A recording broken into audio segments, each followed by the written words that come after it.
അതുകൊണ്ടാണ് CAC type hearing എപ്പോഴും റിസ്കിയാണ്, അല്ലെങ്കിൽ ശകലം കൂടി സർവീസ് കോസ്റ്റ് കൂടുതലാകാനുള്ള സാധ്യത ഉണ്ട് എന്ന് പറയാൻ കാരണം. ഇതൊരു BT ടൈപ്പ് ഹിയറിംഗിലാണ് അല്ലെ. ഇതിങ്ങനെ ചെവിയുടെ പുറകിലിരിക്കും, ഈ ഒരു ട്യൂബ് ആയിരിക്കും നമ്മുടെ ചെവിയുടെ ഉള്ളിലോട്ട് പോകുന്നത്. അതേസമയം ഇത് ഒരു RIC ടൈപ്പ് ഹിയറിംഗിലാണ്. ഇത് ചെവിയുടെ പുറകിൽ വരും, ഈ ഒരു വള്ളി ആയിരിക്കും ചെവിയുടെ ഉള്ളിലോട്ട് പോകുന്നത്.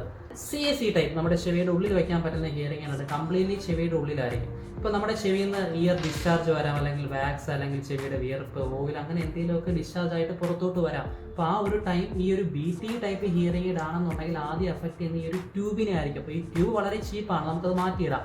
RIC ടൈപ്പ് ഹിയറിംഗ് ആണെന്നുണ്ടെങ്കിൽ ആദ്യം എഫക്ട് ചെയ്യുന്ന ഈ ഒരു റിസീവറിനെ ആയിരിക്കും, ഒരു വള്ളിനെ ആയിരിക്കും. ഒരു റിസീവർ ഏകദേശം 4000-5000 രൂപയൊക്കെയാണ് വില വരുന്നത്.